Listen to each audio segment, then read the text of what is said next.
Shalom, meus alunos. Eu sou o pastor Márcio William Chaveiro, sou seu professor de hebraico bíblico. Espero que o nosso curso possa produzir crescimento na sua vida e que você possa, através das ferramentas que serão dadas para você, aprender cada vez mais a palavra de Deus. Não apenas aprender intelectualmente, mas ter a sua vida edificada através das Escrituras Sagradas. Qual que é o propósito do módulo de hebraico? Qual que é a finalidade? Lógico que por trás de todo módulo está aquele que é o principal, que é a glória de Deus. Mas em termos didáticos, o que é proposto aqui para o aluno? Primeira coisa é entender que esse curso vai fornecer ao aluno um conhecimento básico da língua, então é um conhecimento básico, que o permita prosseguir no estudo do texto bíblico em hebraico. É um curso de 4 semestres, mas é um conhecimento básico que vai dar a você as condições de se aperfeiçoar ao longo dos anos para aprender mais desta língua, caso você tenha o desejo.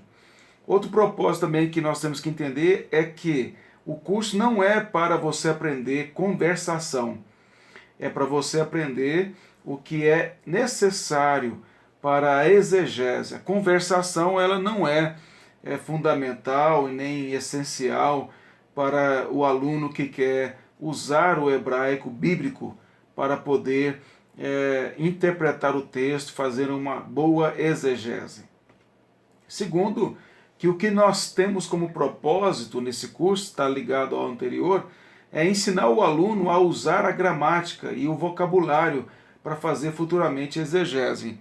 É importante dizer que as pessoas se enganam ao pensar que, por saberem falar hebraico, elas têm condições de fazer exegese. Eu conheço pessoas que sabem falar hebraico, sabem cantar em hebraico e não sabem nada de exegese, não sabem aplicar isso na exegese. Por quê? Porque fazer exegese de um texto bíblico não é só hebraico ou saber grego. Tem muitas outras coisas envolvidas, todas as disciplinas teológicas, elas estão envolvidas no processo da exegese. Então é importante tirar essa ilusão, ou talvez uma certa vaidade em pensar que saber um pouco de hebraico, ou até mesmo alguém que possa ter uma habilidade maior com línguas e rapidamente ter condições de conversar e de ler com facilidade, isso tudo não significa condição necessária para poder fazer uma exegese. Então é importante esclarecer já de início no nosso curso essa questão. Agora eu quero falar para você o que será apresentado nessa primeira videoaula. Nós vamos falar sobre um pouco da história da língua hebraica, como que ela surgiu. Nós vamos falar sobre os massoretas, que têm um papel fundamental na língua hebraica. E também, em terceiro, nós vamos falar sobre a composição do Antigo Testamento para o judeu, como é que ele divide o Antigo Testamento. E, por último, o alfabeto hebraico e o uso dele nos textos bíblicos que foram escritos com acróstico hebraico. Então vamos lá. Primeiramente, um pouco da história da língua. O idioma hebraico é uma língua semítica. Ela pertence à família das línguas afro-asiáticas. O termo semítico determina que, bem como o árabe e o persa, sua origem é um tanto desconhecida. Então, a língua hebraica é uma língua semítica, ela é da família das línguas afro-asiáticas e ela, como a língua árabe e persa, não tem uma origem conhecida. A gente não tem como dizer exatamente como que começou tudo, embora a Bíblia nos dê algumas evidências de como começou. As primeiras bases da Bíblia, que é chamada a Torá, que para nós é o Pentateuco, foi escrito por Moisés, como nós cremos, e cerca de 3.300 anos antes de Cristo atrás, e foi redigida aí no hebraico chamado de hebraico clássico. Então, na verdade, essa língua em que Moisés escreveu era um hebraico já bastante primitivo, um hebraico que não é o hebraico que nós temos hoje. Houve evoluções na língua, modificações na língua e é chamado de hebraico clássico. É o hebraico bíblico. O hebraico bíblico é uma língua morta. A gente vai aprender um pouco depois. O hebraico hoje utilizado em Israel é um hebraico moderno, embora a base é a mesma, mas há mudanças, há modificações nisso aí. Após a primeira destruição de Jerusalém pelos babilônicos, em 586 a.C., com o retorno dos judeus para a terra de Israel, o hebraico clássico, que é esse hebraico bíblico, foi substituído no uso diário para o aramaico. Por isso que então o Antigo Testamento ele tem hebraico e aramaico, tornando-se primariamente uma língua regional. Então, se você me perguntar o que é o aramaico é uma regionalização do hebraico. É uma mudança dentro de uma influência regional, devido aos cativeiros que Israel passou, então houve influências nesse sentido. Sendo que nos dias do Senhor Jesus, por exemplo, esse idioma clássico ainda era falado pelos sacerdotes, pelos levitas, pelos saduceus e fariseus, doutores da lei. Então esse hebraico mais clássico, o aramaico, ele era ainda falado nos dias do Senhor Jesus. Mas com o tempo foi perdendo aí o hebraico e o aramaico foi sendo mais utilizado no dia a dia do que o hebraico. Após a destruição de Jerusalém no ano 70, os judeus foram aos poucos expulsos da terra de Israel, aquela vez em que o general Tito cercou Jerusalém, e os que ficaram sofreram a influência dos muitos povos que dominaram a região. Então, ali o general Tito cerca Jerusalém, os judeus ali ficam, poucos judeus ali, e alguns são expulsos, e aí começam os povos ali a conviver com os judeus, e eles deixam de utilizar ali o hebraico clássico como um idioma nacional, e eles passam a usar outras línguas, principalmente o grego. Então eles vão perdendo a pronúncia do hebraico, porque o hebraico, de forma original, ele não tem vogal, é só consoante. Então a tradição oral é muito importante para manter a pronúncia. E aí o hebraico renasceu como língua falada durante o final do século XIX e começo do século XX como hebraico moderno, que é o que nós temos hoje, adotando aí alguns elementos dos idiomas árabe, ladino, o Yiddish e outras línguas que acompanharam a diáspora judaica. Então esse hebraico de Israel é um hebraico hoje, um hebraico moderno, com influências de outros idiomas. É por isso então que ele não é, na verdade, um hebraico como era o hebraico lá nos tempos bíblicos, ou até mesmo período ali, no início, ali após o ano 70, ainda por algum tempo. Então logo teve essas modificações aí. O hebraico bíblico, é importante dizer, também chamado de hebraico clássico, é a forma arcaica da língua hebraica, uma língua semita falada na área conhecida como Canaã, entre o Rio Jordão e o mar Mediterrâneo. Então, só algumas informações da história, não sei se você acha interessante, eu particularmente gosto bastante, acho que isso ajuda a entender um pouco a língua. Vamos lá. E os massoretas, quem são eles? Os chamados massoretas foram escribas judeus que se dedicaram muito para preservar a pronúncia do hebraico. Então, eles foram muito importantes nesse sentido, porque quando a língua estava perdendo já a pronúncia por influência de outros idiomas, como eu já expliquei, os massoretas eles foram importantíssimos aí para poder, como escribas, para poder preservar a pronúncia, e aí então eles vão criar as vogais para poder manter a pronúncia dessas expressões. Eles eram homens que tinham uma missão de guardar a tradição. Esse é o significado da palavra messorá. Então aí que vem massoreta, porque a palavra messorá, ela traz a ideia de guardar a tradição. Então os massoretas, eles eram os escribas que guardavam ali as tradições, e através da pronúncia, e aí criou-se as vogais. São os massoretas que escreveram as regras gramaticais. Veja a importância desses massoretas. Porque as regras gramaticais existiam, porém elas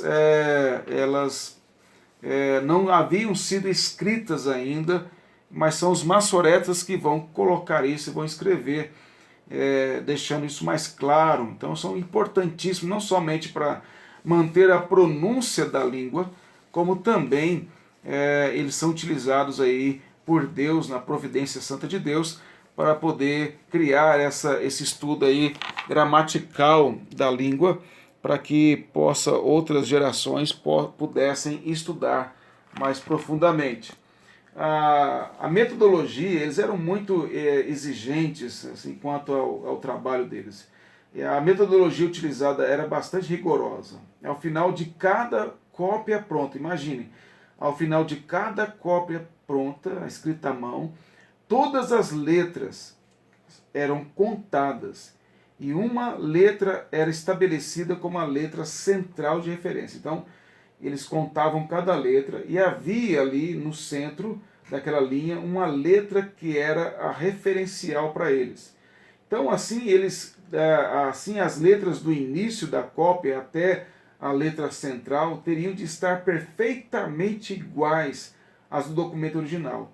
Também eram contadas todas as letras, desde a letra final até a letra central. E se tivesse qualquer discordância no trabalho, qualquer coisa errada ali, eles jogavam essa cópia fora. Vocês verem a seriedade que era esses maçoretas, esses escribas.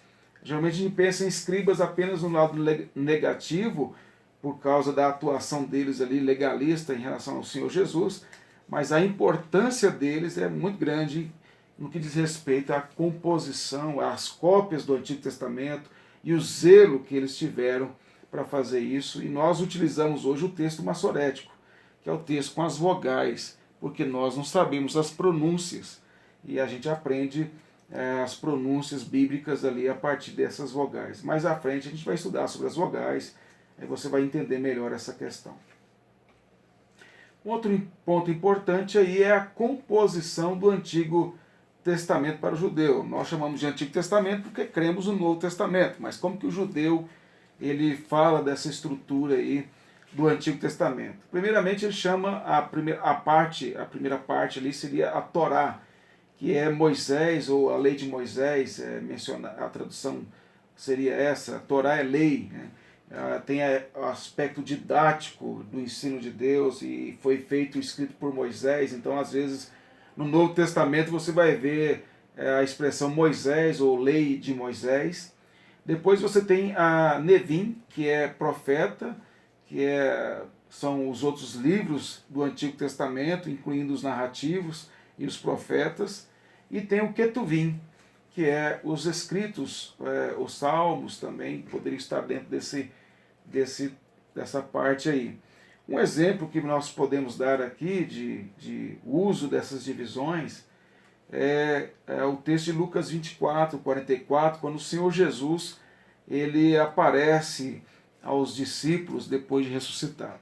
A seguir Jesus lhes disse: são estas palavras que eu vos falei, estando ainda convosco. Importava que se cumprisse tudo que de mim está escrito na lei de Moisés. Lei de Moisés aí a Torá. Nos profetas, Nevim, e os Salmos. Os Salmos estaria dentro aí do Ketuvim, provavelmente os Salmos é Terrilim.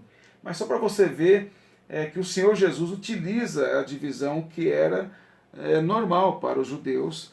E se a gente olhar, por exemplo, se você olharem no texto bíblico, nos versos 25 a 27, que antecede a este aí, você vai ver que o Senhor Jesus aparece para aqueles dois discípulos a caminho de Emaús e ele usa outra divisão, outra maneira de se referir ao Antigo Testamento. Lá no verso, então no Lucas 24, verso 25 e 27, está assim: então lhes disse Jesus: honestos e tardos de coração, para crer tudo o que os profetas disseram. Porventura, não convinha que o Cristo padecesse e entrasse na sua glória?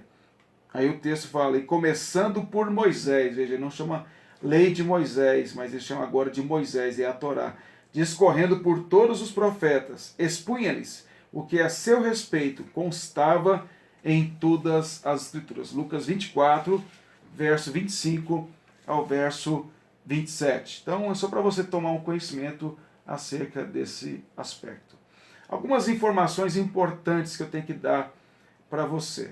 Primeiro, o hebraico é uma língua escrita da direita para a esquerda. Essa é uma dificuldade imensa, porque essa maneira de se escrever, ela nos assusta bastante. Então ela é escrita da direita para a esquerda, como eu mostrei aí com a seta, para você ver, começa ali. Esse aí é Gênesis 1, verso 1. Bereshit bara Elohim et Hashamai ve'et harat. Então começa lá de Bereshit, onde eu pus amarelo, para você ver em direção à esquerda ali, da direita para a esquerda.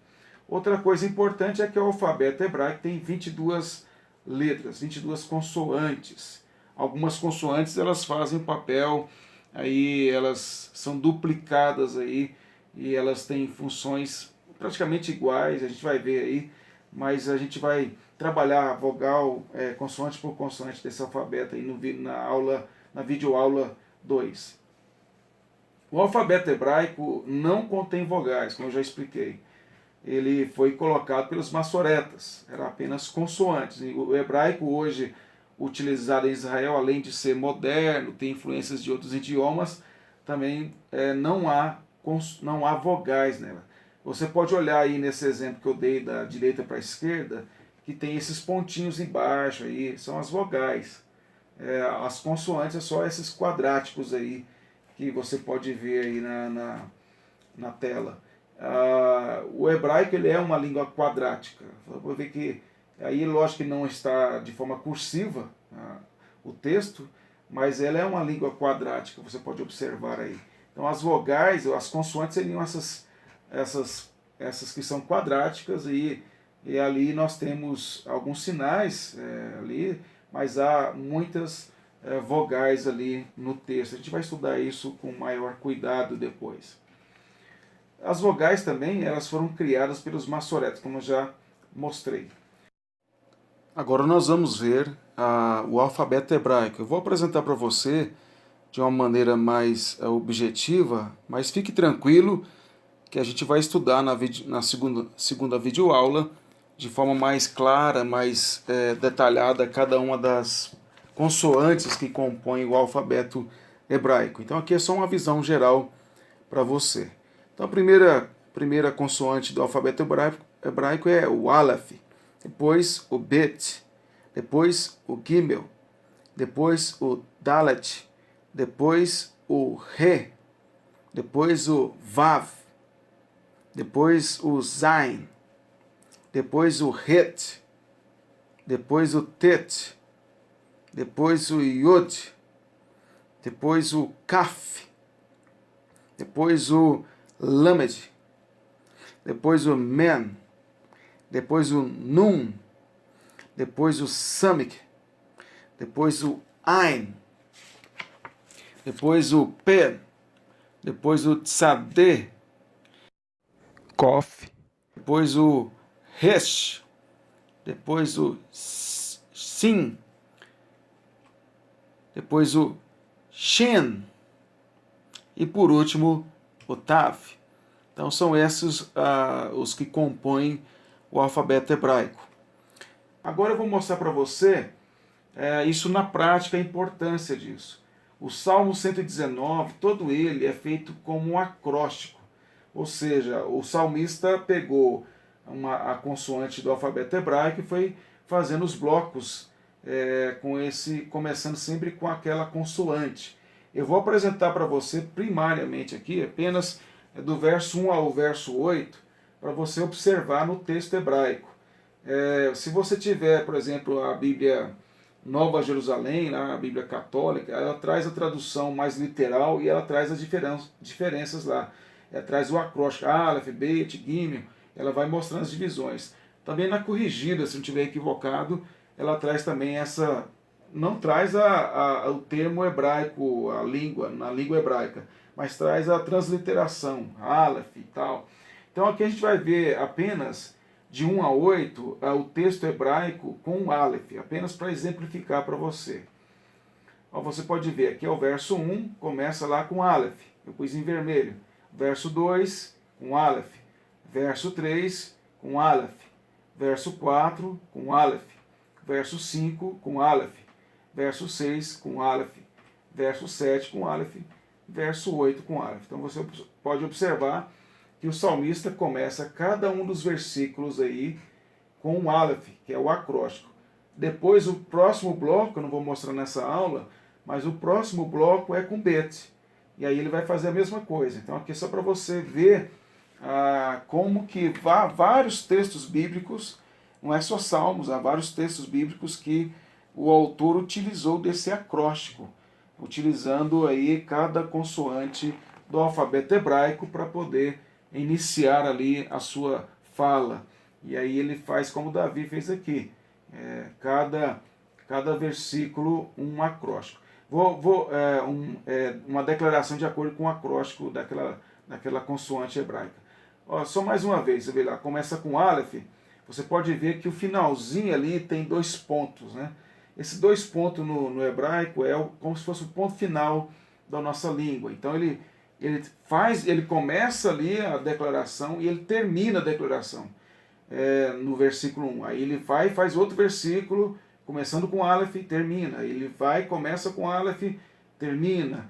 Começa com Aleph, termina. Ele faz todo o bloco assim. Pode observar, todos eles têm esses 2 pontinhos aí, que é como o nosso ponto final. Ele termina a sentença, começando ali com a consoante, que vai formar o acróstico depois, junto com outras consoantes do alfabeto hebraico. Então, apenas para você tomar um conhecimento acerca da língua, essa é uma aula introdutória apenas, para dar uma noção. Eu vou aplicar algumas atividades para você poder identificar aí dentro do texto do Salmo 119 o acróstico, e a gente vai aí depois trabalhar mais o alfabeto, as vogais e assim por diante. Que Deus assim nos abençoe, nos ajude e que essa aula tenha acrescentado para você conhecimento e que você possa sentir desafiada a aprender mais da palavra de Deus. Que Deus assim nos abençoe. Muito obrigado. Um grande abraço a todos.